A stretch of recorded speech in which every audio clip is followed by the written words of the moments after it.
Du coup, pour les gens qui nous connaissent, Audrey et moi, il y a beaucoup de choses qui nous lient. Notamment Olivier, effectivement. Mais à part Olivier, on a chacune eu une vie. Et des choses qu'on a traversées. Des relations qu'on a vécues. Moi, j'ai vécu une relation. Et je voulais en parler. J'avais besoin de vider mon sac. Avec un mec totalement fou qui était un énorme red flag et qui buvait de l'alcool. Tu savais pas cette histoire ? Ça dépend, c'est laquelle ? Le milliardaire, là. Ah oui, parce que j'ai regardé ta vidéo YouTube. Je crois qu'on en a Laquelle ? Mais t'avais fait une vidéo à l'époque, quand j'avais fait un story time. Ah ouais, mais c'est vrai, ça date, ça. Ouais. Ah, t'avais regardé ça ? Ouais, je regarde tes vidéos. Si tu n'es toujours pas abonné à ce podcast et que tu m'écoutes sur Spotify, Apple ou Deezer, je t'invite grandement à nous laisser 5 étoiles et à t'abonner. Si tu me regardes ou nous écoutes sur YouTube, je t'invite également à t'abonner à la chaîne. C'est vrai qu'il y a plein de personnes qui regardent le podcast mais qui ne sont toujours pas abonnées. Je ne comprends pas, ça ne prend qu'une minute. Pourtant, franchement, si tu le fais, tu m'aideras beaucoup. Donc, je te fais des petits bisous, quoi. Et bon podcast. It's cover. Ouais, non, je pensais à ça la dernière fois parce que j'avais envie de retourner à Londres et je me suis dit, il y avait un club qui était trop stylé dans lequel j'avais envie d'aller et je me suis dit, en fait, est-ce qu'ils vont me reconnaître ou pas ? Est-ce que je pourrais y aller ou pas ? Non, mais parce qu'à l'époque, il avait fait tout un pataquès pour pas que je rentre dans un club de Londres parce que je sortais avec lui et que il avait dit aux gens que j'avais tué son enfant. Est-ce que t'avais avorté ? Ouais, c'était de lui. Et du coup, vu que c'était un gars hyper puissant dans Londres et qu'il avait plein d'argent et plein de pouvoir, il faisait un petit peu ce qu'il voulait, tu vois. Mais genre riche, en mode, il allait dans le club en Bentley et c'était son chauffeur qui le conduisait pour aller dans le club, tu vois. Ouais, vraiment. This kind Ça of va, guy. hein. Il était détestable. C'est fou parfois de se retrouver dans des relations avec des gens qui sont hyper détestables ou des gens où c'est par la suite tu te dis « Oh !» Parce que sur le moment même, pourquoi tu t'es mis avec cette personne ? C'est pas pour l'argent. Non, en vrai, c'était pas pour l'argent, vu qu'il m'a même pas donné d'argent.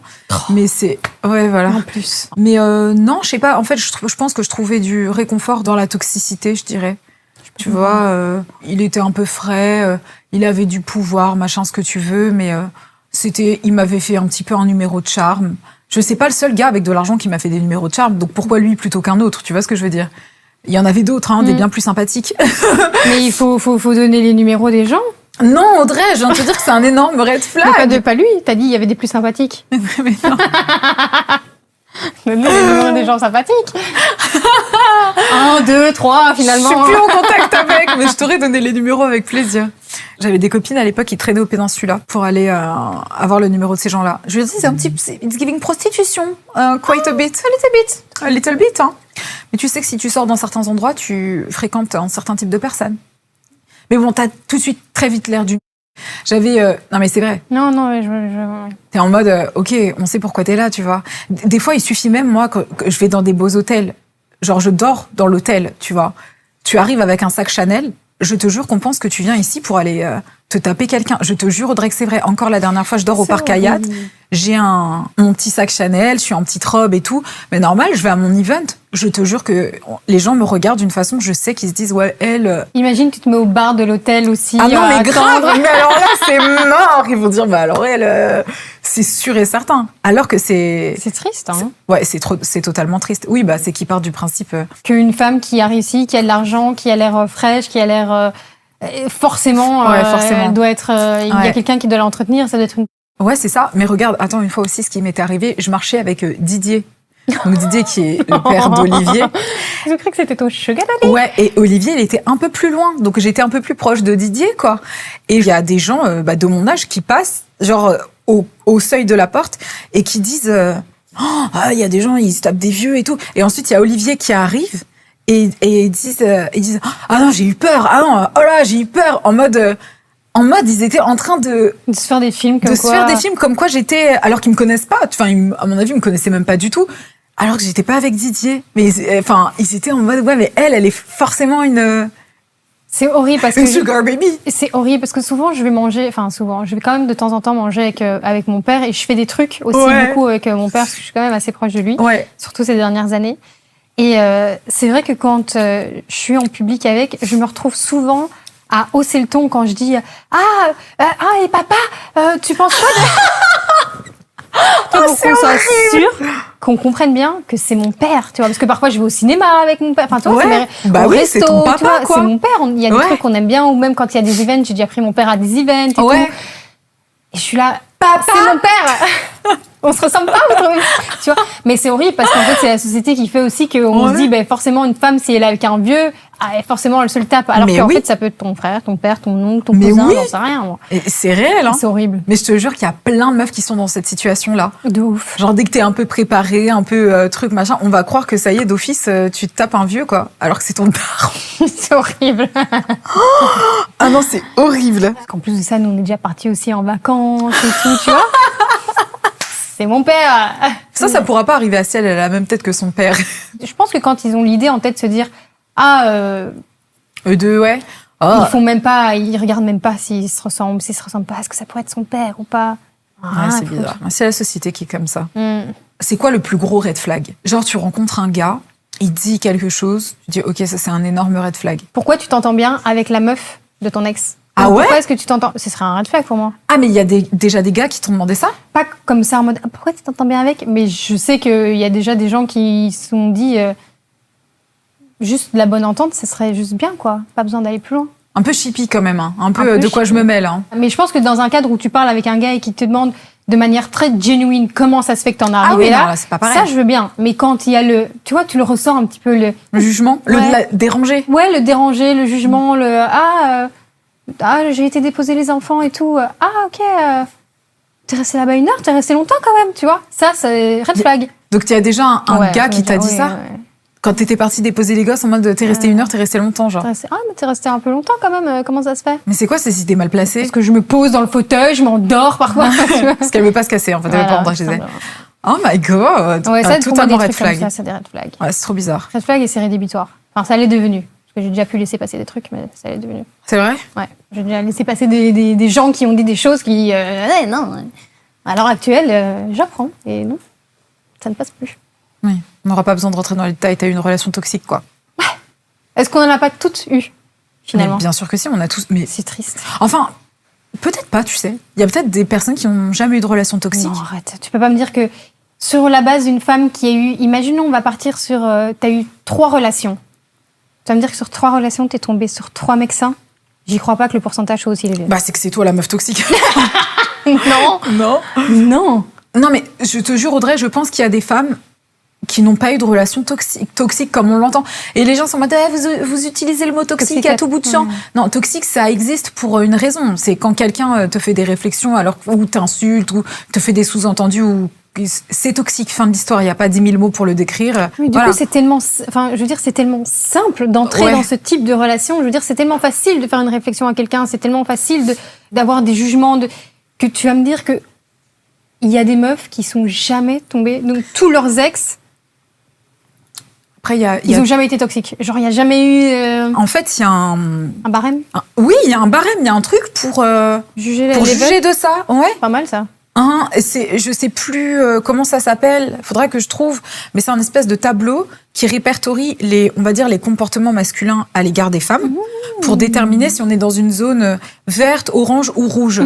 Attends, je vais le sortir. Ouais. Ah ben, je veux bien que tu me l'envoies. Ouais, vas-y, on va même le voir. Voilà, ça s'appelle le violentomètre. T'as profite, vigilance, dis stop et protège-toi, demande de l'aide. Donc, on est dans la relation est saine quand il respecte tes décisions et tes goûts. Il accepte tes amis et ta famille. Il a confiance en toi. Il est content quand tu te sens épanoui. Et il s'assure de ton accord pour ce que vous faites ensemble. Vigilance, dis stop. Il y a de la violence quand il t'ignore des jours quand il est en colère. Il te fait du chantage si tu refuses de faire quelque chose. Il rabaisse tes opinions et tes projets. Il se moque de toi en public. Il te manipule. Il est jaloux en permanence. Il contrôle tes sorties, tes habits, ton maquillage. Il fouille tes textos, tes mails, tes applis. Il insiste pour que tu envoies des photos intimes et il t'isole de ta famille et tes amis. Là, c'est toxique plus déjà pour moi. Par rapport à ce qu'il t'a fait, le gars ? Non, par rapport à juste de manière générale. Ah non, mais et là, on n'y est pas encore. C'est là, protège-toi, demande de l'aide. Ça, c'était vigilance, dis stop. Là, c'est protège-toi et demande de l'aide quand il te traite de folle quand tu lui fais des reproches, il pète les plombs lorsque quelque chose lui déplaît, il te pousse, enfin voilà, violence physique en tout genre. Mais donc, du coup, il y a un barème, il y a un baromètre, tu vois. Donc, il est très large, le baromètre, hein, parce que je trouve que déjà, le deuxième, dis stop, quand... je trouve que c'est déjà vachement large. Il y a encore, moi, je trouve, entre le c'est sain et ça, il y a encore une marge. Regarde, c'est là, hein. Là, t'as tous les trucs en vert. Ici, t'as le... C'est quoi le truc jaune, là ? C'est t'ignores quand il est en colère. Mais ça, je trouve que c'est déjà du... De la violence. Bah, selon le baromètre, non, mais ça reste, c'est vigilance dit stop. Donc c'est vigilance fuit, moi, pour moi. Bon, ça t'est arrivé? Non. Ah? Bah, tant mieux. Non, je me suis déjà disputée avec des gens et ça a mis plusieurs jours avant qu'on en rediscute. Mais je veux dire... Te faire ignorer ou quoi? Me faire ignorer comme ça, non. Toi, oui? Non, mais là, ça, je vois ce que c'est. C'est une forme de manipulation. Oui, comme ça, tu regrettes, tu culpabilises, tu viens à la charge. Voilà. En mode, c'est moi qui suis désolée. En fait, pourquoi tu me réponds plus? Caca, et que tu inverses les rôles. Oui, pour rentrer dans ton cerveau, etc. Non, mais moi, le fou avec qui j'étais, le gars, il me frappait. Mais il m'a pas frappé longtemps, hein. Il m'a frappé 2 fois. Hein. Mais c'est déjà 2 fois de trop. Oui, c'est déjà 2 fois de trop. Ça, c'est chaud quand même. Moi, j'ai jamais personne qui a levé la main sur moi. Non, mais c'était pire que ça. J'étais enfermée dans la chambre avec lui. Le gars, on était rentré d'un club à Londres. Il a rentré la clé de sa chambre. Moi, je dormais dans la chambre, tu vois, donc on était là tous les deux.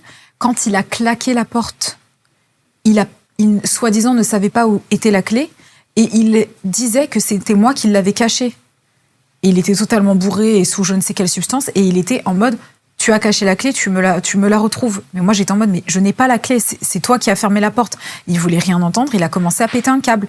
Dis-toi, j'étais à London, j'ai appelé les pompiers. J'avais aucun numéro, donc je savais pas c'était quoi qu'il fallait que j'appelle. Je savais pas à quel numéro m'adresser. En fait, en plus j'étais totalement en panique parce que le gars il était immense et il était vraiment en train de péter un câble sur moi. Il m'a mis une gifle. J'étais là, j'étais en mode non mais en fait il peut me tuer dans cette chambre. Il est totalement sous substance, il est totalement malade. C'est un malade. Donc je prends mon téléphone et j'appelle les pompiers et ils me répondent et ils me disent ouais donne-moi ton adresse et tout. J'ai dit ouais moi je suis en danger, je suis enfermée dans la chambre. Il était en train de me crier dessus. Les pompiers arrivent, ils sonnent à la porte. Ce fils de qui ressort la clé de sa poche. Il avait l'air tout à fait lucide et d'un coup hop là on était dans sa maison familiale proche de Knightsbridge, vraiment à la maison familiale. Et il me dit, pourquoi tu as appelé les secours pour venir chez moi? Ça va porter préjudice à ma famille, ce que tu viens de faire. Bref, au moment où il sort la clé, il part, juste, je suis partie, j'ai fui. Et le gars, je te jure, il a changé de visage. Il est devenu presque sobre. Mais vraiment en mode, oh là là, le fait qu'il y ait de l'aide, ça l'a soudainement remis les idées en place. Et quand il y a les pompiers qui viennent me voir à la porte et qui me disent, mademoiselle, comment vous vous sentez? Comment ça va et tout? Je te jure, j'étais incapable de leur dire ouais il m'a fait ci, il m'a fait ça. Je me suis dit tellement que t'avais peur. Ouais, j'avais peur. Je me suis dit non, je leur ai dit merci d'être venus. Grâce à vous, j'ai pu sortir de la pièce. Franchement, merci beaucoup. Et juste, je me suis cassée, je suis partie, tu vois. Et je me suis pas retournée sur lui. Bon après, il y a eu toutes ces histoires et tout, mais ça n'a plus jamais été ça, tu vois. J'ai totalement pris mes distances et je me suis dit non, en fait, cette personne elle est totalement folle. Mais je te jure que j'ai eu Comment tu vris comme ça comment tu je pense que c'est un malade. Déjà, je pense que c'est un malade mental et tu sais, lui, il était fortuné. Sa famille, c'est des gens très intelligents qui ont créé leur fortune. Enfin bref, on s'en fout. Mais pour le coup, c'était un peu je vais pas dire le paria de sa famille, mais un peu genre le gars, il passait son temps à boire de l'alcool. À un moment donné, il y a forcément tes parents qui disent, mec, ce que tu fais, c'est de la merde, quoi. Et donc, je pense qu'il avait, d'un coup, il a été ressaisi par cette espèce de pression sociale, familiale, où il s'est dit, oulala, si ma famille est au courant de ce que je suis en train de faire, ça va. Ouais.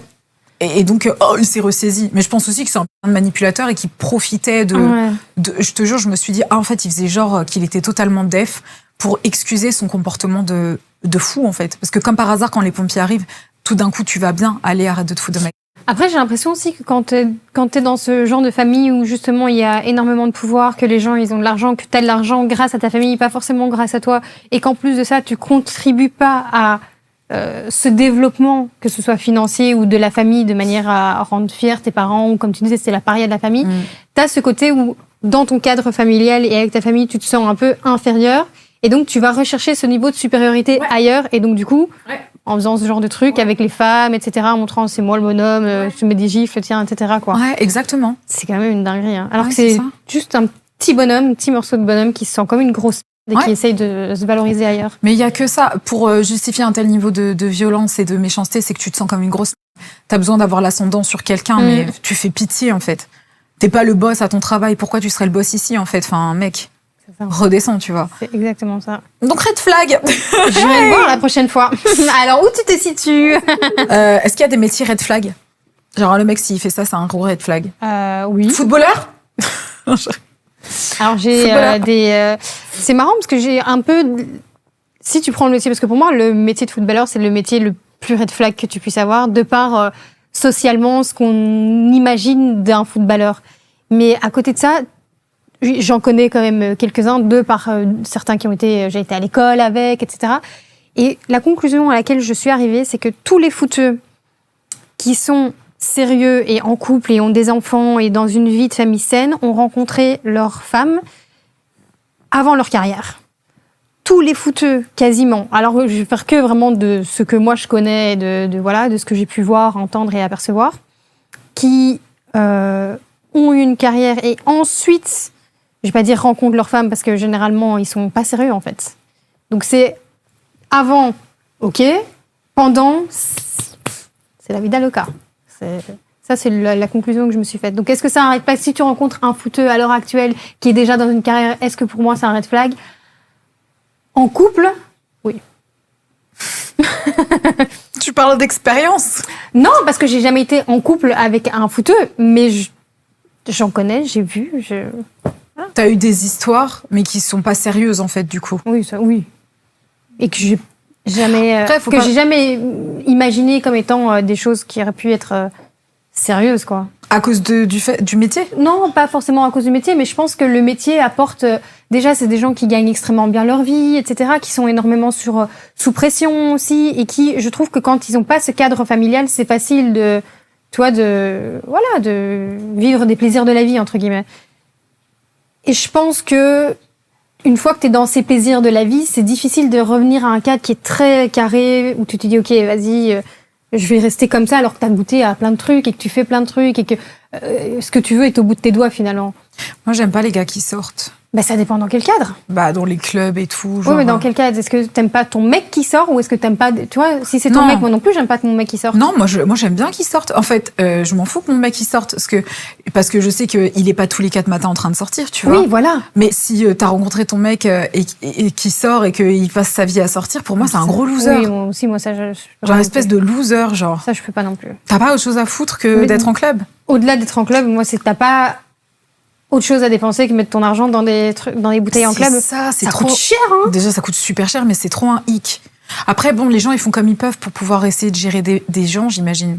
Il y a de ça aussi, ils veulent gérer, tu vois. Ils veulent gérer des meufs, ils veulent gérer... Si on reste sur le cadre des footeux, ou même si on parle généralement, je pense qu'il y a des gens décompressés ou j'en sais rien, mais... Je pense que tu peux sortir avec quelqu'un que t'as rencontré en boîte, mais je sais pas si tu peux faire ta vie avec quelqu'un que t'as rencontré en boîte. Je connais pas beaucoup de monde qui est encore avec les personnes avec qui ils ont fricoté en boîte, quoi. En mode, allez, vous vous êtes datés, vous vous êtes rencontrés dans un endroit où vous adorez sortir, mais est-ce que genre vous êtes toujours ensemble? Il doit pas y en avoir beaucoup, il doit y en avoir que peu. Parce que c'est quand même un peu... Ça dépend, est-ce que du coup ils sortent toujours en boîte ou pas? Ah non, ça c'est trop nul. Si t'as rencontré ta meuf en boîte ou ton mec en boîte et que en fait vous êtes en couple, etc., et que maintenant vous sortez plus vraiment en boîte et que voilà, vous faites des petites sorties de temps en temps, mais pas forcément. Oui, là, c'est pas pareil. Ça peut tenir. Mais c'est vrai que si tu gardes le cadre de vie de toujours sortir en boîte, déjà sortir en boîte, ce concept. Ouais. Moi, je suis pas hyper... c'est pas un concept que... je m'amuse pas en boîte, même s'il y a de la bonne musique. Bah, moi, la meuf aigrie assise avec mon soft, parce que je ne bois plus d'alcool à la main, quoi. Mais quel est fun. La dernière fois, bref, on est sortis avec un ami à moi. Chose que je ne fais jamais, enfin c'est pas chose que je ne fais jamais, je le fais mais pas comme ça. On était dans Paris, il m'embarque dans la fête en mode ok let's go, tequila.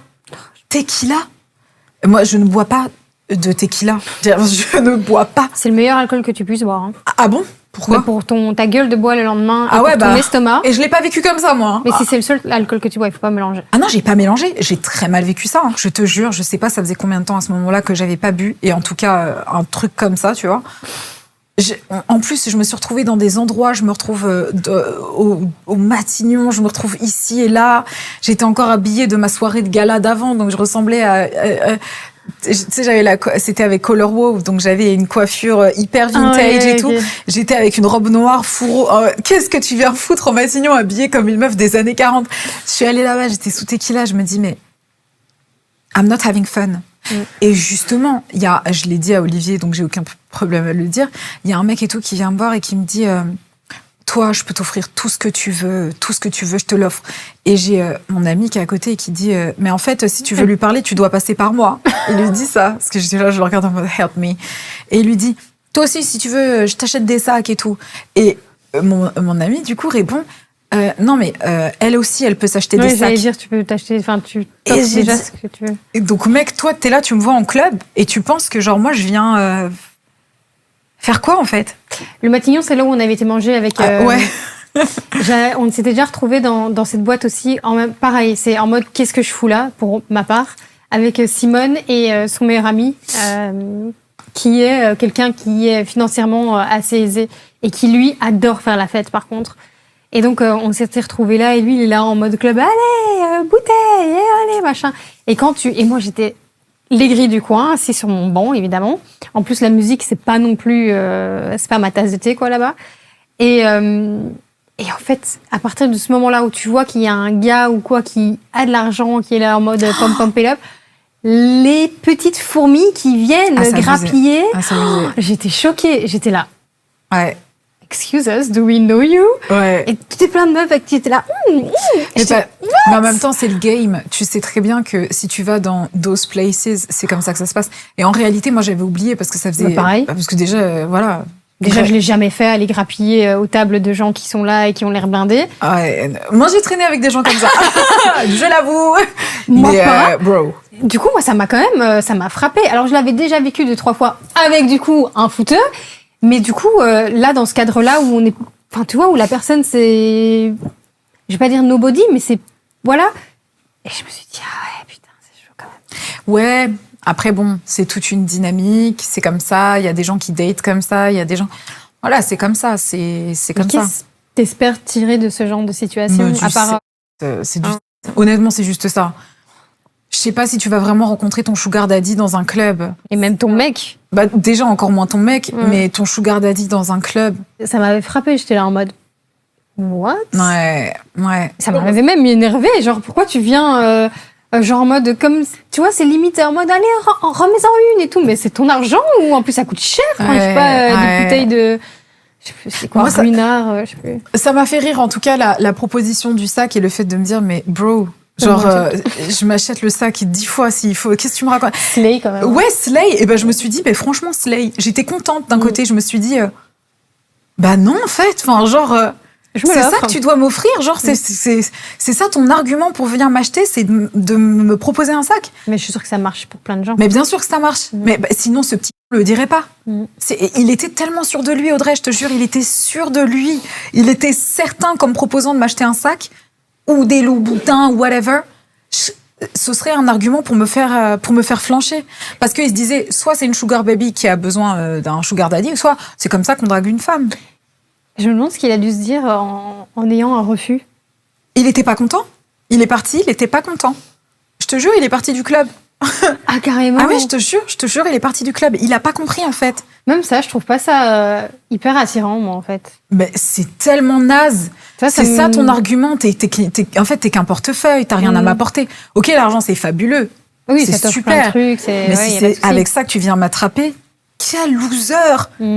Propose-moi de m'offrir une carrière. Enfin, vends-moi un peu de rêve, tu vois, en mode, je vais te débloquer le monde, je sais pas. Do something. Ouais, je vais t'acheter un sac. Ok, poteau, ok. C'est vrai, je trouve ça aussi un peu pathétique. En mode, bah, c'est très pathétique, c'est que t'as rien pour toi, si c'est ça ton truc. C'est ça, en fait. Après, attention, on adore les sacs. On adore. Mais que ce soit pas ta punchline d'entrée, quoi. Mais ça marche aux filles qui ne savent pas s'acheter les sacs, finalement. Ouais, c'est ça. Et puis, at some point, moi, je les juge pas non plus. J'avais plein de copines prostituées.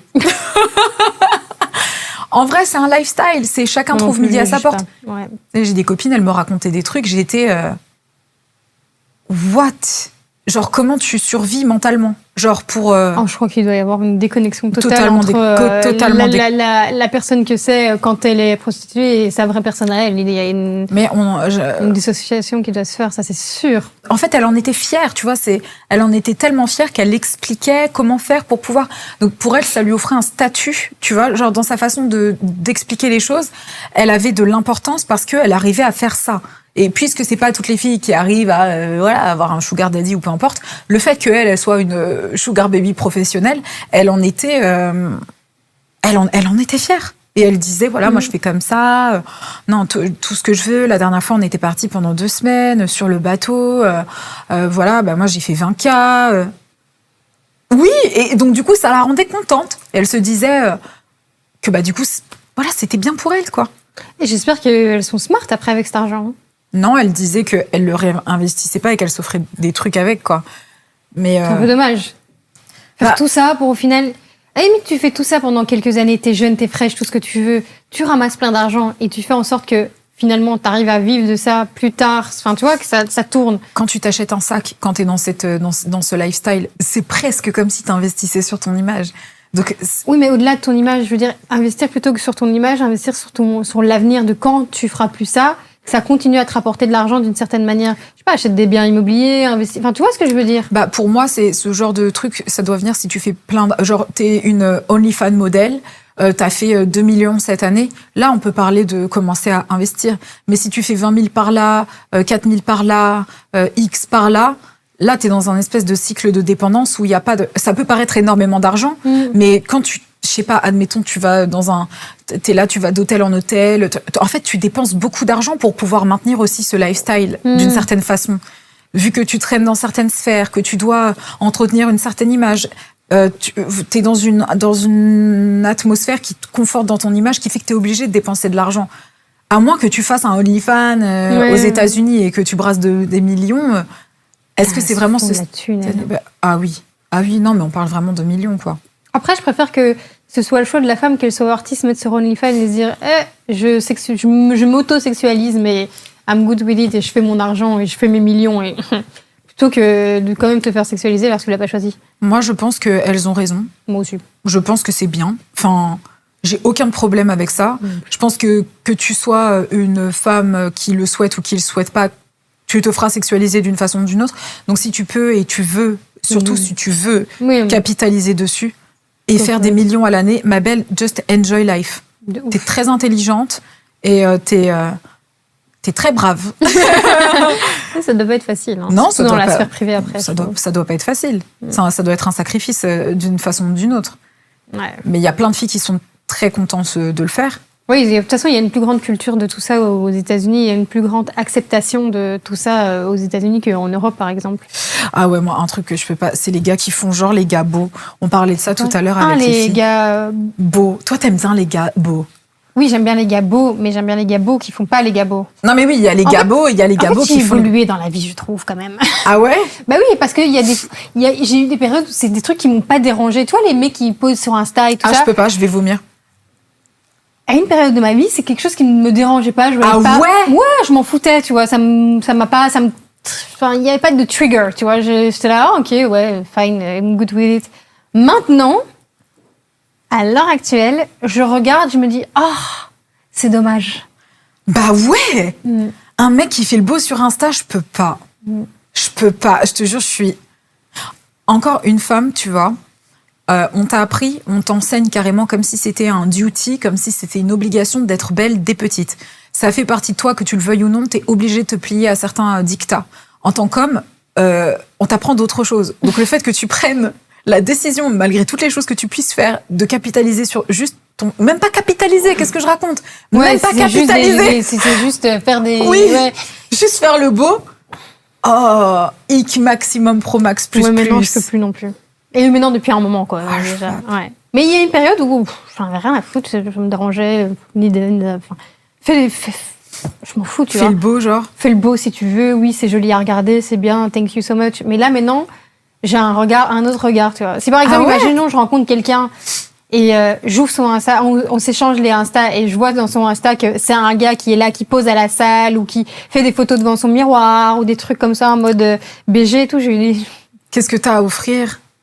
Même pas ça, parce que je vais quand même aller un petit peu plus loin que ça, mais je veux dire, l'image que tu renvoies, elle est pas... Bon, du coup, c'est quoi un homme viril, là? En fait, je vais plutôt parler du contraire de l'homme viril. Tu vois, en ce moment, je trouve qu'il y a beaucoup les hommes princesses. Ah bon? Tu trouves pas? C'est quoi un homme princesse, ça? Mais tu vois, c'est le mec qui se met un peu au niveau de la femme. Il y en a beaucoup. Hein. Qui veulent que leurs besoins, leurs petits machins, le petit... T'en connais un? Enfin, genre, est-ce que t'en as côtoyé un? Non. Ah bon, bah ça va alors. Non, je n'ai pas côtoyé, non. Tu connais quelqu'un qui connaît quelqu'un? Est-ce qu'on pourrait appeler un homme princesse les hommes qui foutent rien à la maison? Ah bah oui, totalement. Alors oui, j'en connais. Un homme qui fout rien à la maison, c'est un homme princesse, oui. Toi qui s'attends à dire, oui, mais bon, moi je travaille aussi, je ramène l'argent, tu fais mon linge. Ah, en mode un homme qui aide pas aux tâches ménagères. Ouais. Il y a des femmes qui appelleraient ça un homme viril, justement. Ouais. Bah non.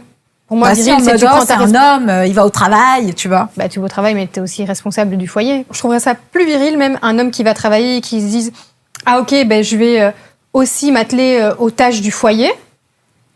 Et qui, surtout si la femme travaille aussi, je trouve ça beaucoup plus viril qu'un homme qui dit, ah, je travaille, mais c'est ma femme qui fait tout à la maison.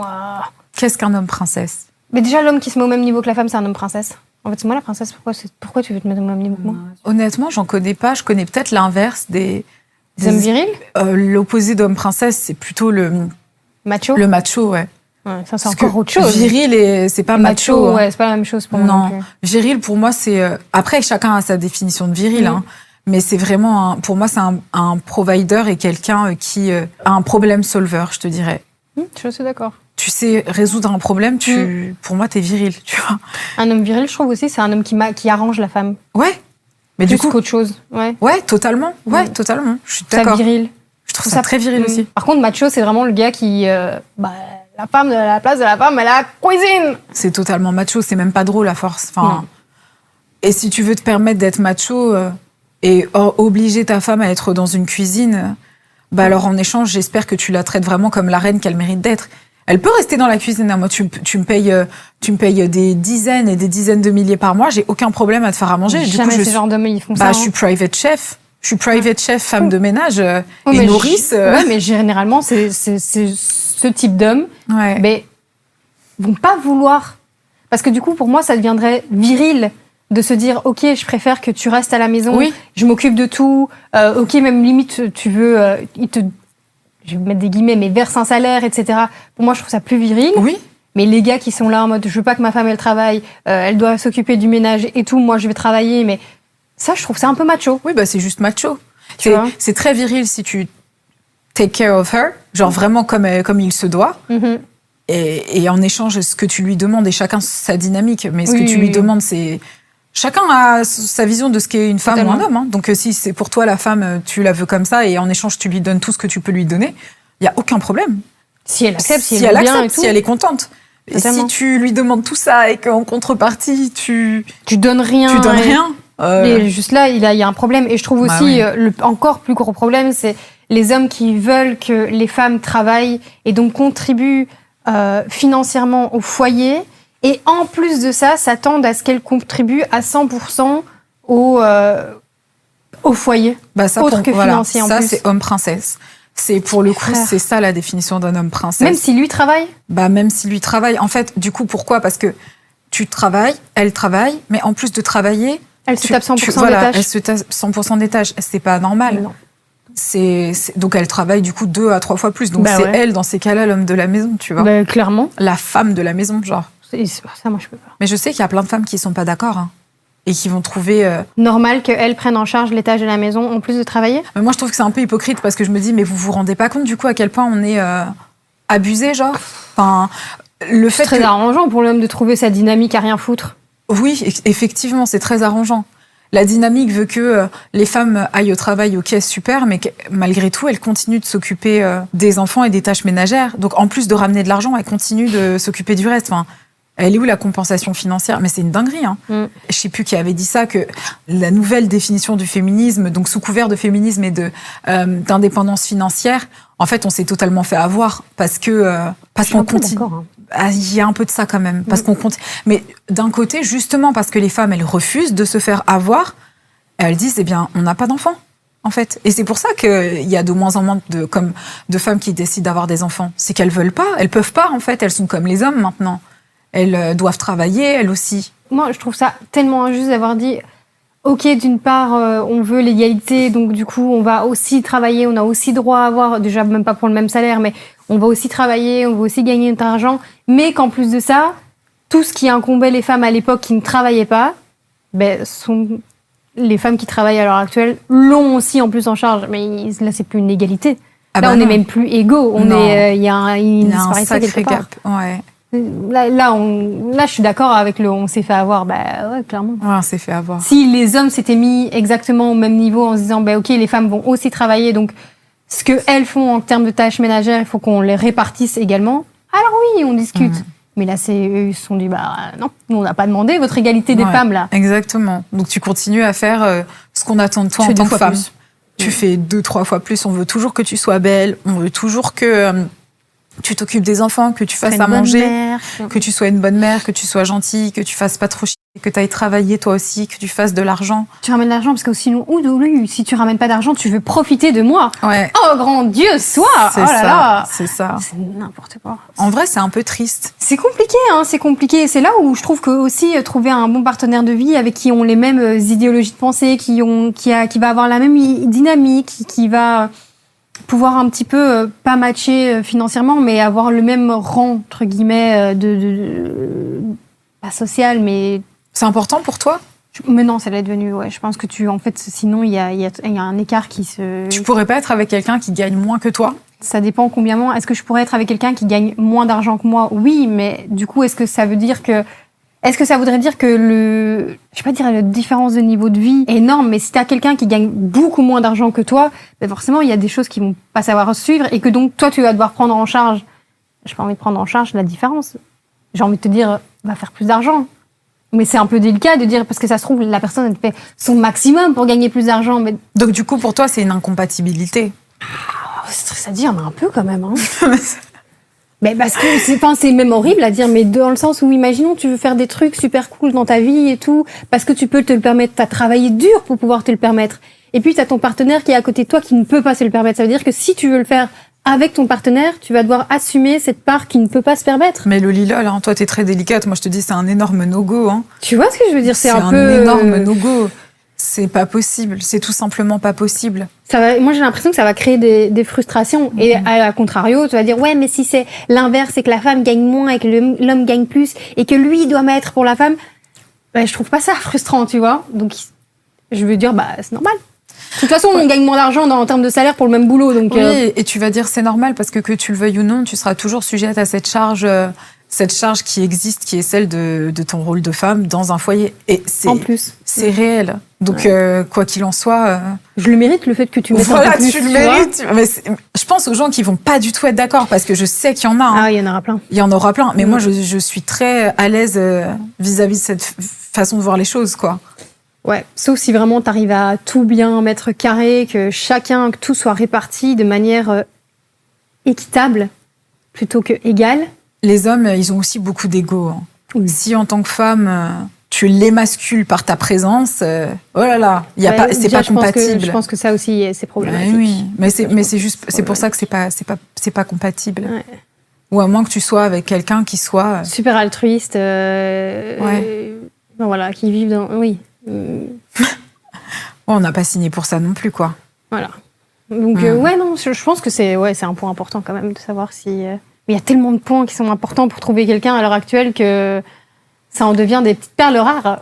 Je pense qu'il y a des petits mandatories, des choses qui sont obligatoires, des listes, des choses à checker, mais c'est, je dirais, le minimum, tu vois. Mais j'ai l'impression que plus tu évolues, plus c'est compliqué. À mon avis, ça doit être un miroir de qui tu es aussi. Tu sais, l'homme idéal, il n'est pas le même pour chaque femme ou chaque homme. Ça, je suis totalement d'accord. C'est pas pareil. Il y a des gens... moi, j'ai une copine, son mec, il est chef privé. Donc, du coup, il fait tout le temps la cuisine. C'est encore une autre dynamique, mais elle est ravie et c'est son homme idéal. C'est très bien. Oui, c'est très bien. Mais du coup, il y a des dynamiques qui s'inversent, etc. J'ai une copine, c'est elle la chef d'entreprise et le mari, du coup, en contrepartie, il s'occupe des enfants. Moi, Madea. Moi, la mienne aussi, je pense. Moi, j'aime bien regarder les gens avec, tu vois... Admiration. Ouais. Moi aussi. Je trouve que c'est important d'admirer la personne. Ah oui, c'est essentiel. Tu sais, je suis sûre, c'est génétique et primitif. T'es obligé d'avoir un peu d'admiration pour la personne avec qui t'es. Si tu l'admires pas un peu, si t'es pas là avec des paillettes dans les yeux, mais du coup, tu n'as pas de respect pour lui. Mais je trouve ça un petit peu dommage parce que je sais que, par exemple, un homme au foyer, j'aurais pas cette admiration. C'est horrible ce que je veux dire. J'aurais pas cette admiration pour lui, alors que je trouve que c'est tout à fait admirable de... Tu vois, non, c'est pas admirable de laisser sa femme. Mais une femme au foyer, je trouve ça admirable. Oui, mais parce qu'une femme au foyer, elle s'évertue à à éduquer. Enfin, c'est hyper sexiste peut-être ce qu'on est en train de dire. Mais tu vois ce que je veux dire? C'est peut-être grave sexiste ou peut-être qu'on est matrixé, tu vois. Peut-être qu'on est matrixé et que dans nos principes, c'est comme ça. Je sais pas, mais moi, je suis d'accord avec toi. Pour moi, c'est pas possible, quoi. Pour moi, c'est pas possible. Tu peux pas être au foyer. Non. Tu dois aller travailler. Je sais pas. Je suis d'accord avec toi. Mais ce qui me bloque un peu, c'est que, à contrario, une femme au foyer, je trouve ça admirable. Je l'étais en plus, tu vois. Et donc, je sais à quel point c'est compliqué et à quel point tu portes plein de trucs. Donc, je trouve ça admirable. Mais j'aurais pas d'admiration si... Parce que tu fais pas qu'éduquer les gosses. Tu fais autre chose. Tu prends soin de la maison, tu prends soin de la personne avec qui t'es. Partons du principe qu'il fait la même chose. Eh ben, tu sais quoi, Audrey? Franchement, je serais ravie de parier, mais je crois pas qu'il fasse la même chose. Je crois pas. Je crois vraiment pas. Je crois vraiment pas qu'en plus de s'occuper des enfants, il va s'assurer d'être super beau et frais pour t'accueillir quand tu rentres, qu'il t'aura fait à manger, qu'il aura couché, lavé, machin truc les enfants, que la maison elle sera impeccable. Je suis désolée, je crois pas. Je crois pas du tout. Après, peut-être que je me trompe. Oui, peut-être qu'on se trompe. Et quand bien même ces hommes existent, et ben franchement... GG. Ouais, GG vraiment. Et bravo à toutes les femmes qui trouvent leur épanouissement. qui acceptent ça. C'est très... Non, en vrai, on peut pas juger la dynamique des autres. Chacun trouve midi à sa porte. Moi, en tout cas, midi à ma porte, c'est pas ça. Ça, c'est clair. Je pense que je pourrais pas non plus.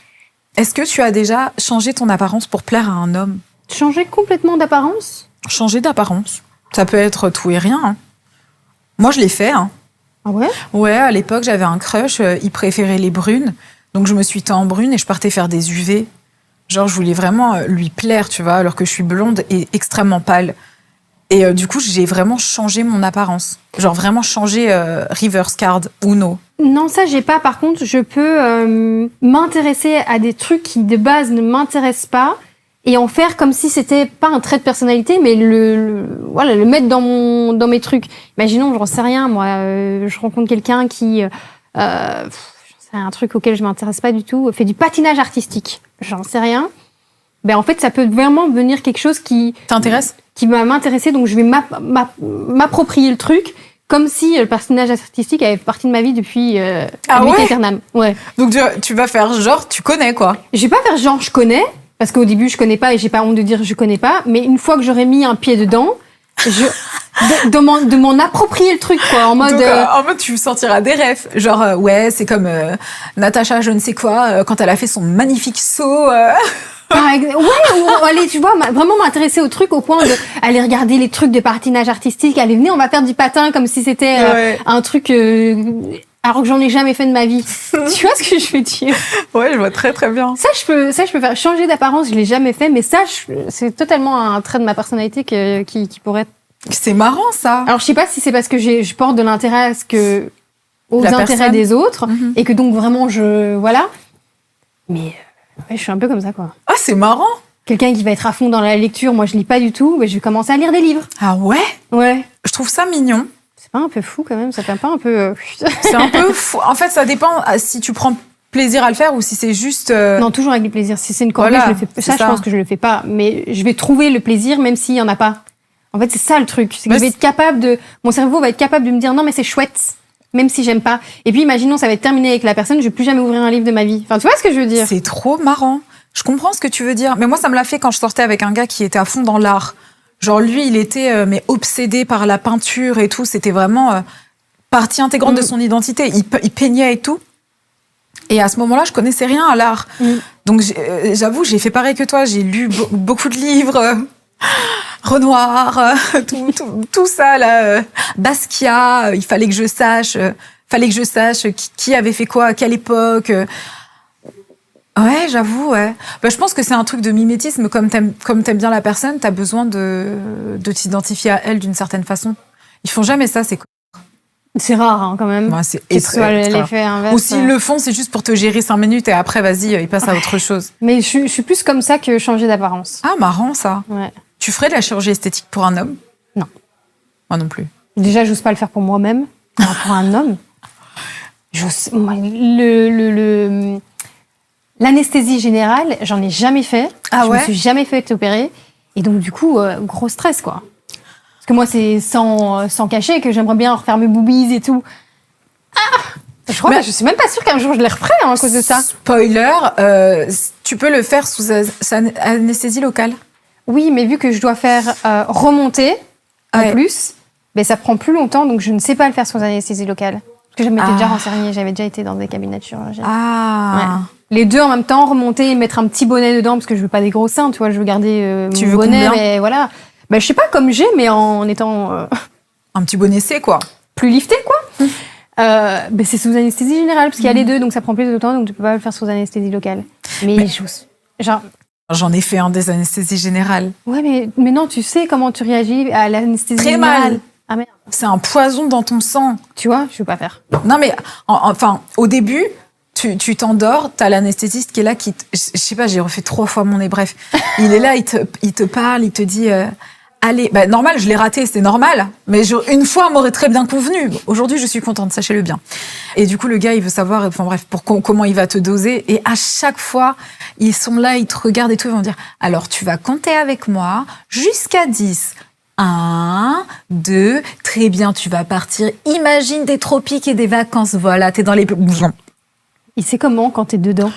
Est-ce que c'est un trou noir? Non, c'est vraiment comme t'as le sentiment que t'as dormi après une nuit, mais où t'as été drogué, mais pas à ton insu, du coup, en plein consentement.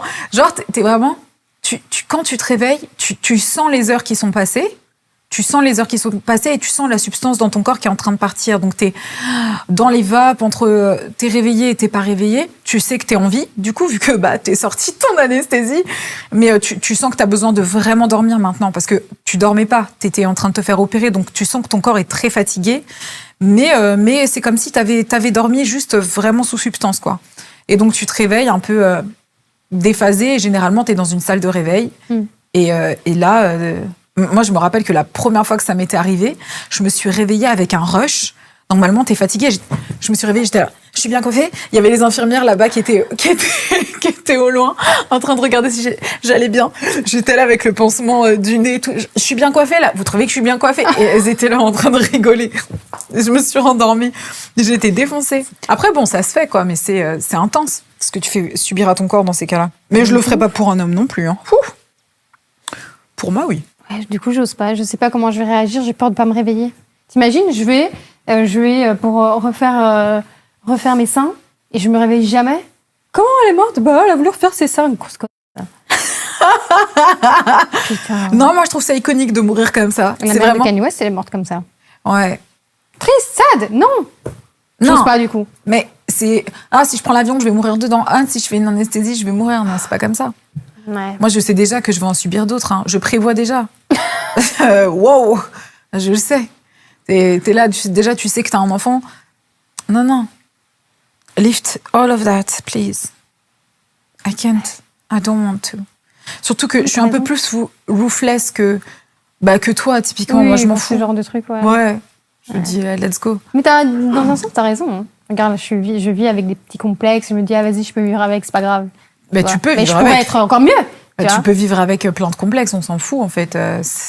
Tant que t'es bien dans ta peau. Je pourrais être mieux, du coup. Dans ta peau? Ouais. Oui, mais pas au prix de ton anxiété ou quoi, tu vois. Imagine, le jour de l'opération, je suis là, je vais vomir de stress. Dire, je respire pas pour une dent de sagesse. Mais alors non, là... il te donne un anesthésion, il t'endorme. Tu te réveilles. Hey girl. Un jour peut-être, on verra. Non, pas pour t'en citer. Moi, je trouve ça cool. Mais pas pour un homme. Jamais de la vie pour un homme. J'avais vu une émission de télé, truc de chirurgie et tout. Et le mec, il accompagne sa copine dans le cabinet pour qu'elle se refasse les seins. Et c'est à sa demande. Vraiment, c'est à la demande du mec. Petit fantasme, il veut une fille avec des gros seins. Et donc, il l'emmène, il lui paye la chirurgie. Ouais, mais c'est ça. Ah, c'est vraiment ton fantasme de fou. Ah, tu sais quoi? Vas-y. Ouais. Pourquoi je vais m'infliger ça? Ouais. Vas-y. Ouais. Non, mais ça arrive beaucoup plus que ce qu'on pense. Hein. Il y a beaucoup d'hommes qui font ça. Hein. Nous, on leur dit s'ils ont un petit zizi. Quelle horreur, ce serait terrible. T'as des trop petits seins, on va les refaire. Des trop petits, on va les refaire. T'imagines? Mais attends. Ouais. D'un côté, c'est acceptable, mais de l'autre côté, oulala. Ouais. Encore une fois, les comptes sont pas bons. Les comptes sont pas bons. Mais... Il faut les attaquer et nous, sur on est là, autre chose. On va vivre avec, il y a d'autres choses, on va essayer d'autres positions. Ah MDR. Non, qui s'inflige ça? Tu t'infliges ça? Rien, non. Non, ça m'est jamais arrivé. Ça ne m'est jamais arrivé. Horreur. Mais horreur, enfin, je veux dire, comment tu gères cette situation? C'est rédhibitoire, en fait. Je suis pas là pour me faire chier dans ma vie. Le moindre petit plaisir, il va mettre maintenant... C'est comme si tu mangeais un gâteau sans sucre à chaque fois. C'est horrible. Je n'aurais plus jamais le droit de manger des éclairs. T'as tous les gars avec des petits i qui vont être dans les commentaires en mode « Non, mais... » Non, désolé. Après, la taille, ça varie. C'est proportionnel. Il faut trouver quelqu'un de proportionnel à toi. Chaussure à son pied. Mais il faut trouver chaussure à son pied, c'est exactement ça. Il y a des fois, ça ne matche pas, c'est pas grave. It's okay. It's okay. Je sais pas si tu avais vu passer la trend des hommes qui font du hiking, donc genre d'alpinisme aux États-Unis, et qui abandonnent leurs copines dans la montagne. Et en fait, les filles, elles m'ont dit que c'était genre un truc qu'ils faisaient certains de façon délibérée pour genre se débarrasser de leur girlfriend, genre en mode les... Mais il y a des femmes qui sont mortes, hein. Homme princesse, porte tes couilles, sois viril. Mais il veut la tuer, c'est juste un moyen de la tuer. Ah. Oui. Moi, je croyais se débarrasser en mode c'est terminados, ciao. Non, se débarrasser en mode la laisser mourir dans la montagne. En fait, ils sont en train de faire de l'alpinisme ensemble. Ils font de l'alpinisme ensemble. La fille ne connaît rien à l'escalade, à la montagne ou à se repérer. Lui, il l'apprend avec elle et il fait exprès de la semer. Et quand il la sème, et bah du coup, tu te perds dans des montagnes et des trucs comme ça, mais tu meurs. Je veux dire, tu connais rien, tu restes déshydraté. Comment tu reviens sur le plat pays et tu dis on s'est perdu de vue? Qu'est-ce que tu dis? Bah, je l'ai perdu. Ils disent qu'ils l'ont perdu. Mais il y a plein d'hommes qui se sont débarrassés de leurs femmes dans la montagne parce que ils faisaient du hiking ensemble et que ils l'ont semé, quoi. Et il y a une fille, elle avait fait une vidéo virale sur TikTok où elle s'était filmée en disant j'étais en train de faire de l'escalade là avec mon mec et il m'a abandonnée. Et elle pleure, elle dit il m'a clairement semé et abandonnée. Et il y a plein de filles en commentaire qui ont commencé à dire oui, ça m'est arrivé aussi. Et en fait, c'est vraiment a thing. C'est vraiment a thing. Et donc, il y a des filles qui disaient, ouais, moi, j'ai une amie à moi qui est morte comme ça et tout. Ça, voilà, c'est réel. Elles se donnaient des tips en mode, ouais, quand tu pars faire de la randonnée avec quelqu'un que tu connais pas, tu changes ta messagerie téléphone pour dire où est-ce que tu es, etc., au cas où tu es perdu et qu'on te retrouve pas. Jusqu'à quel extent on doit se protéger des hommes? Je veux dire, t'es là avec ton mec, la vie est belle, tu dis on va aller faire un petit hiking en amoureux. Non, il va te tuer dans la montagne. Et là, enfin, franchement, ça devient abusé. Mais c'est réel, hein. Et après, on s'étonne qu'on choisit l'ours. Ouais, c'est ça. Bah, là, pour le coup, ouais, c'est clair. Moi, je croyais qu'il l'a laissé genre en mode, c'était un signe de te dire, je ne veux plus de toi et ciao, ciao. Mais pas en mode, tu vas crever dans la montagne, quoi. Quand t'es perdu dans un environnement comme celui-là. Moi, je retrouve mon chemin, j'en ai rien. Tu peux pas retrouver ton chemin quand tu connais pas. Comment tu fais pour retrouver ton chemin? Je marche. Mais entre le moment, et c'est pour ça qu'elle meurt, c'est qu'entre le moment où elle marche d'un endroit à un autre, t'as plus de batterie sur ton tel, peut-être que t'as pas d'eau, et en quelques heures, déjà, si t'as pas bu d'eau, t'es un peu dans la merde. Quelques jours quand même pour mourir de déshydratation. Je sais pas, quelques jours, Audrey, c'est quelques heures. Pour mourir de déshydratation? Oui, en combien d'heures meurt-on de déshydratation? Quelques jours, je crois 3 jours, tu bois pas d'eau. Ah, my bad. T'avais raison. Bah, c'est 3 jours. Sans eau, la survie est généralement de quelques jours, souvent autour de 3 à 7 jours, après, dans ça des conditions modérées. Voilà. Ça dépend si le soleil tape, ça dépend si t'es dans un désert, ça dépend de plein de trucs. C'est ça. Il dit que s'il y a de la chaleur intense, effort physique ou autre, quelques heures. Voilà. Moi, tu m'abandonnes dans une forêt, je retrouve genre rien, faut que je crève pas. Est-ce que t'as pas ça? Parfois, dans ma tête, j'ai l'impression que je peux tout faire. Bah si, mais c'est un toxic trait. C'est en mode off, I can do it. Tu me laisses, je sais pas moi, dans une forêt pendant X temps et je dois retrouver mon chemin ou genre en mode survivor. C'est bon, j'y arrive. J'ai ce toxic trait dans la tête de me dire, je peux le faire. Il y a des choses, tu le sais d'avance, tu te connais, tu sais. Mais après, il y a des choses qui sont au-delà de ta possibilité. Mais moi, je suis comme toi. Il y a des trucs, je sais que je peux le faire, tu vois. Tu m'abandonnes dans les montagnes? Moi, je pense que je meurs pas non plus. Hein. Moi, j'ai cette conviction que je meurs pas non plus. Je me dis, mais comment elles sont mortes, les pauvres bichettes? Mais je me dis, mais comment c'est possible? Après, ça se trouve, comme tu dis, la déshydratation, ça dépend pas de toi, hein, c'est toi et ton corps. Ouais, mais regarde, t'as vu leur montagne à eux là-bas? C'est des espèces d'immenses plateaux en hauteur et tout. Vous avez marché pendant 2 heures. Ouais, 2 heures, t'as fait l'aller, tu rebrousses chemin.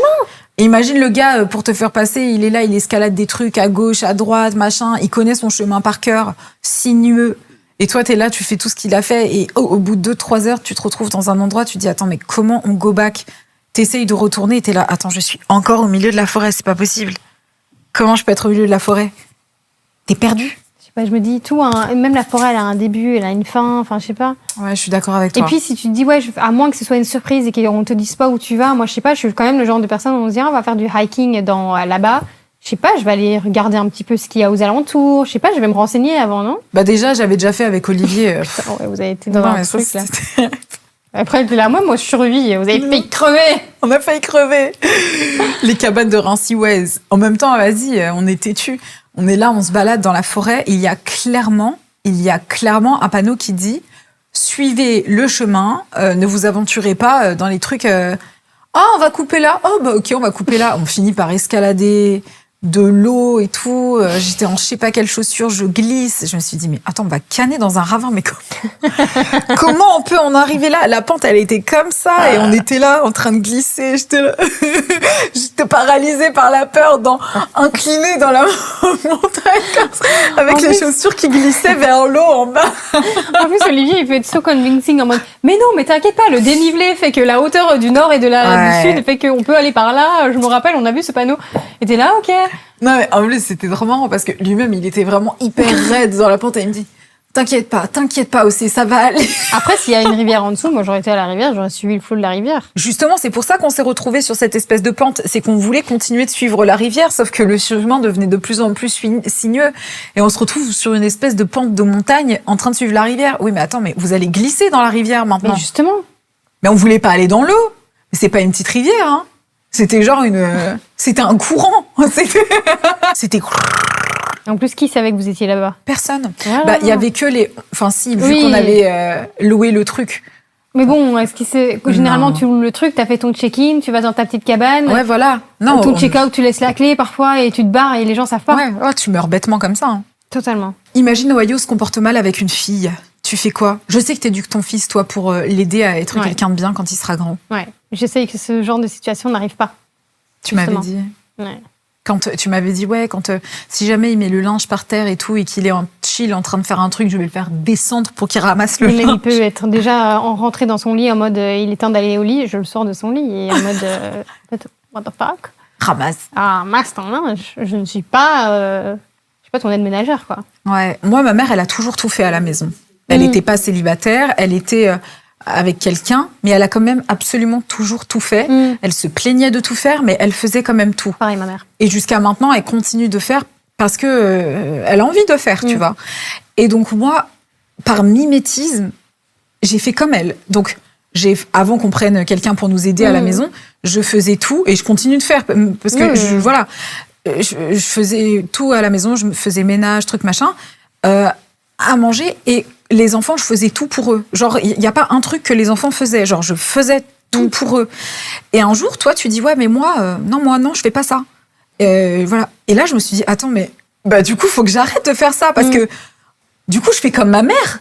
Ouais, je pense qu'à terme, quand ils sont plus grands, ça leur rend pas, ça rend pas service. Mais oui, ça rend pas service. Et je me suis dit, non, je peux pas. Non, il faut pas. Je peux pas tout faire, en fait. Enfin, bien sûr, toute proportion gardée, bien sûr. Évidemment. Mais sur ces choses-là, je me suis dit, mais non, en fait, c'est logique. Il faut pas, il y a des trucs, il faut participer, il faut le faire. Tu prends, tu débarrasses, tu trucs, machin. Tu mets la table si vous mettez la table ou des trucs comme ça. Et il viendra un moment donné où Ohio, il fera son propre linge. Ouais. Tu vois, quand il sait déjà faire tourner les machines, etc. Et c'est vrai que j'enlève cette charge de son plateau, on va dire. Mais vient un âge, moi, t'as 14-15 ans, faire ta machine, en fait. Ouais. Faire ton linge. Bien sûr. Pas parce que je peux pas le faire pour toi, mais parce qu'il faut que tu apprennes à être indépendant dans la tâche qu'il y a à faire. Et effectivement, si il y a des trucs, je vais le faire avec plaisir, il n'y a pas de souci. Le but, c'est pas non plus de rien faire pour lui et de me dire, je n'ai rien faire pour mes enfants. C'est vraiment pas ça, c'est vraiment pour leur apprendre que plus tard, en fait, ils puissent être indépendants de quelqu'un et pas justement être là avec quelqu'un et s'attendre à ce que la personne fasse tout pour toi parce que ta mère a tout fait pour toi. Après, il y a des mecs qui ont été éduqués à faire les choses et qui se retrouvent avec des meufs et qui quand même décident de rien faire. Enfin, voilà. Mais ça reste c'est éducationnel. Alors, du coup, ça va au-delà de, OK, j'ai dû faire à la maison, maintenant j'ai une femme qui fait tout pour moi. Ça vient de l'éducation. C'est, OK, là, quand j'apprends à Ohio à dire, moi, je fais la vaisselle, viens en faire avec moi, c'est pas juste, encore une fois, pour que ça aille plus vite, c'est, on se répartit la tâche. C'est, vas-y, tu m'aides aussi. Et en fait, tu m'aides pas, ça me paraît logique. T'as mangé dans l'assiette, je t'ai fait à manger, en fait... Moi, je pense que c'est la meilleure chose à faire. Après, je pense aussi, jamais après, on verra plus tard. si jamais ça fail, c'est ça, ce serait pas de ta faute, tu vois. T'auras au moins fait tout ce que tu pouvais faire. J'aurais quand même l'impression que c'est de ma faute. Ouais, mais parce que c'est ce qu'on apprend aux mères. Tu vois, c'est t'as fail, ton fils il est comme ça, c'est de ta faute. Mais en vrai, non, mais c'est vrai. Alors qu'en fait, tu transmets. Voilà, tu transmets tout ce que tu peux transmettre et si voilà. Et, imagine, il vient te voir, il te dit ouais, moi je sors avec 3 meufs. Tu lui dirais quoi? Est-ce qu'elles sont au courant? Bah non. Ce sera ma première question. Est-ce qu'elles sont chacune au courant? Si elles sont chacune au courant et qu'elles sont toutes d'accord avec la situation. Ce serait ta première question. Ouais. What? J'aurais jamais pensé à ça. Moi, j'aurais pensé directement, c'est qu'elles sont pas au courant. Bah, je sais pas. Ah ouais, c'est vrai. Et s'il te dit non?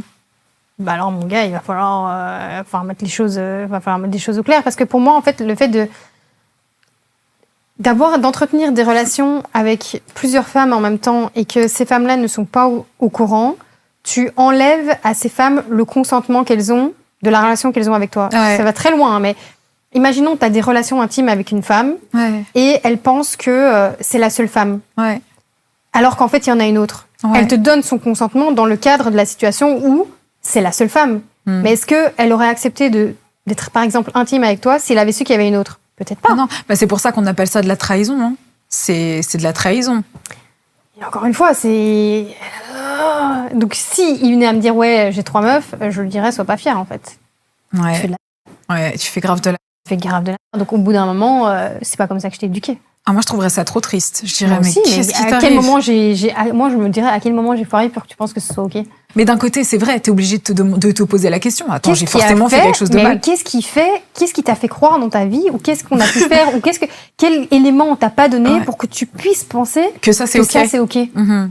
À quel moment ? Ouais. Ce serait lunaire. Bah non, en fait, frère. Ah non. T'en choisis une, fais pas chier. Ouais. Non, mais je sais pas choisir, je les aime toutes. Arrête ta c***. Je veux dire... Et si elle... Oh là là. La même situation, là, elle te dit, j'ai 3 gars. Super, ma fille. Non, j'ai quand même... Je lui dirais, mais meuf... La première question que je poserais, par contre, c'est est-ce que tu te protèges ? Bah ouais. La question serait différente par rapport à Ciel. Je lui demanderais si elle se protège. Et je lui dirais aussi, pareil, tu es de la merde. Je lui dire... pourquoi tu veux souffrir en plus ? La go, elle est tellement sentimentale. C'est déjà problématique. Il va pas m'en chercher 3. Quel temps pour ça. Mais tu vois, c'est marrant parce que du coup, ça soulève pas les mêmes questions d'éducation. Non. Tu vois, c'est pour ça que je t'ai demandé. C'est que... c'est vrai. Tu vois, c'est vrai. Hein. C'est, chez un garçon, on va parler de respect. Chez une fille, on va parler de se protéger, tu vois. Ouais. Mais parce qu'on connaît les filles. Donc, on sait très bien que si elle fait des dingueries comme ça, c'est parce qu'elle est... Oui, il y a un truc qui va... Voilà, dans sa tête, elle se dit... là, t'es en train de pas prendre soin de toi. Ouais. Un mec, t'as des choses à prouver, tu fais parler ton ego. Ouais. Une fille, ça va être... Là, tu te mets pas en sécurité, tu fais pas attention à toi. Une femme qui est bien et qui est tranquille, elle va jamais aller chercher 3 hommes. Toi, une femme qui se sent bien dans sa peau, qui est heureuse, qui est épanouie, elle va jamais aller chercher 3 hommes. Elle va pas aller s'emmerder à aller prendre 3 hommes. Non, c'est clair. Donc, c'est qu'il y a un truc quelque part. Qui va pas. Tandis qu'un gars qui irait chercher 3 femmes, effectivement, on va se dire, il fait ça pour le fun, il s'en fout, il machin.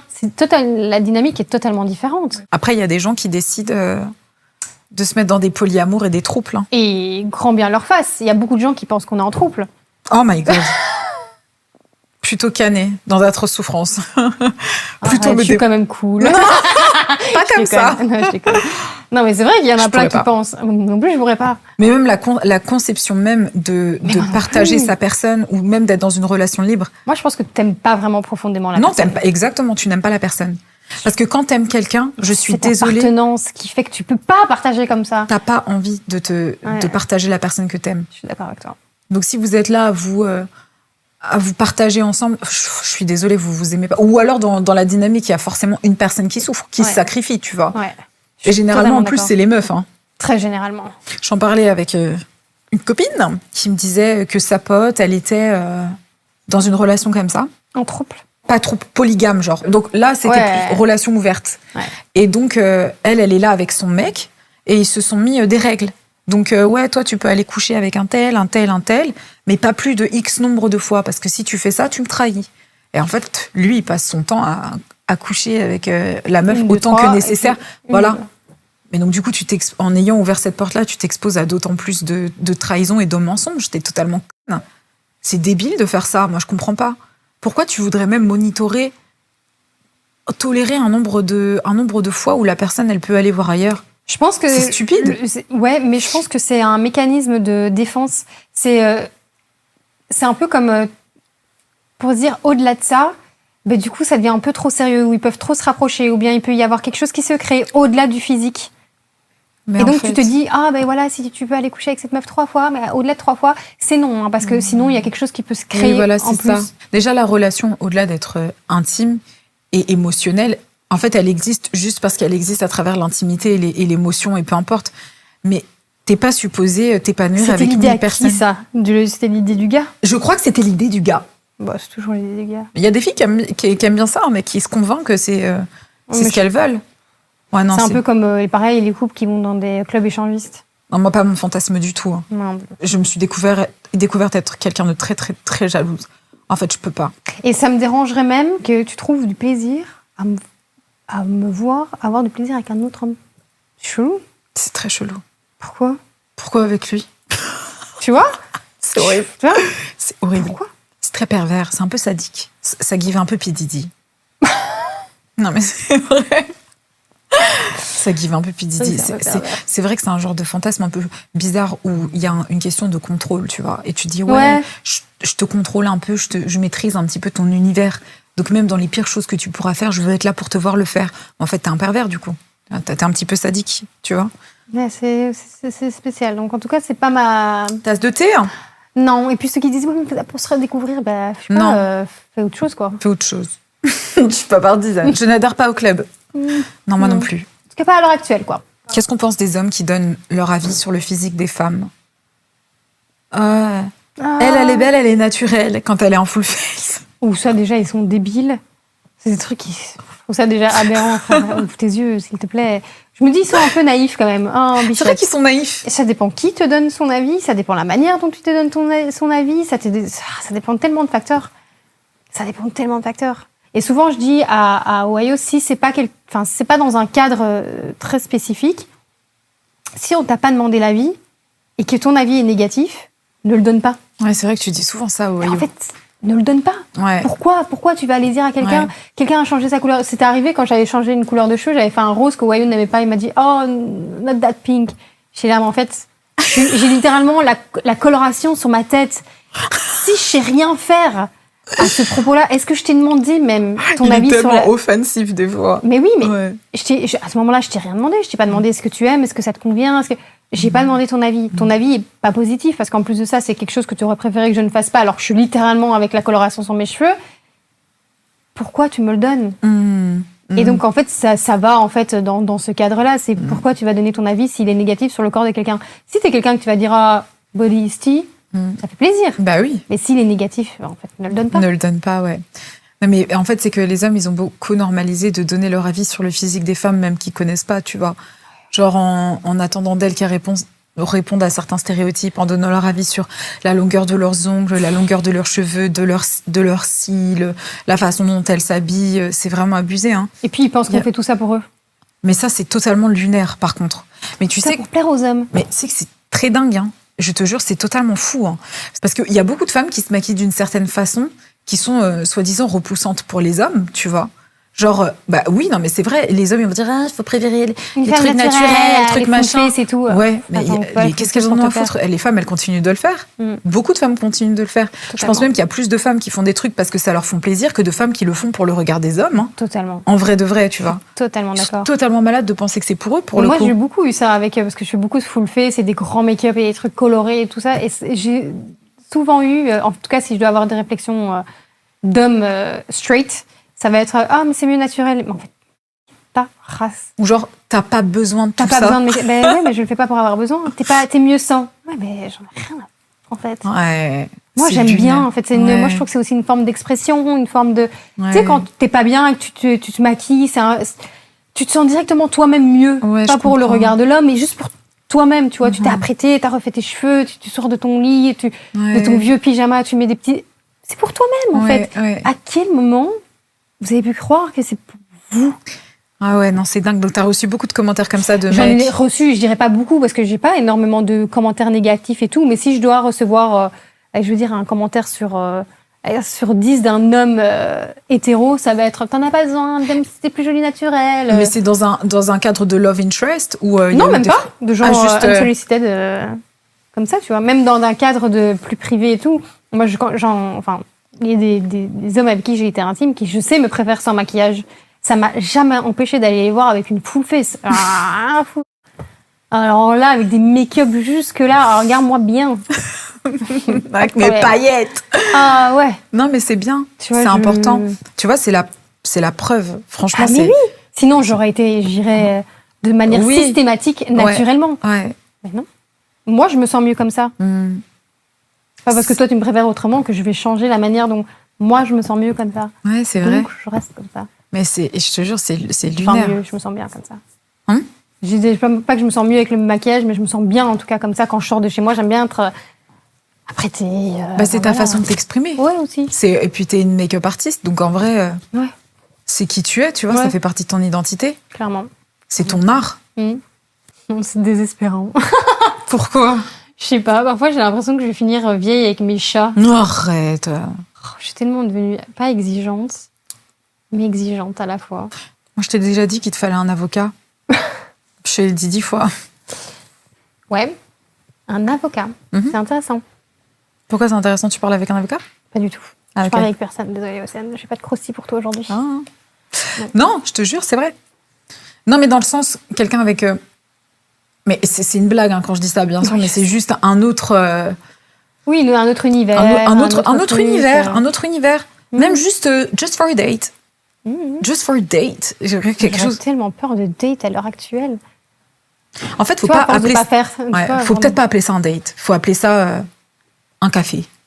Juste lors d'un café. Un petit café, on prend un petit café. Hein. Tu fais quoi, toi? Tu sais, j'ai même pas dit verre, au cas où ça puisse l'idée. Non, un café, carrément, un petit café. Si tu fais dans la vie, super intéressant. Carrément, même sous couvert de professionnel. Tu sais, sous couvert de... Ça, je pense que ça peut être bien comme tactique pour le cerveau, de se dire, je ne vais pas dans un environnement où je suis en train de tisser un lien qui doit avoir un résultat. C'est genre... mais moi, ça a souvent été très comme ça. Hein. Ouais. En tout cas, mes dernières rencontres. C'est ça. Let's meet, let's have a coffee. On va parler de ce que tu fais. Super ce que tu fais. Tu vois? Mais il faut rencontrer les gens, avant tout.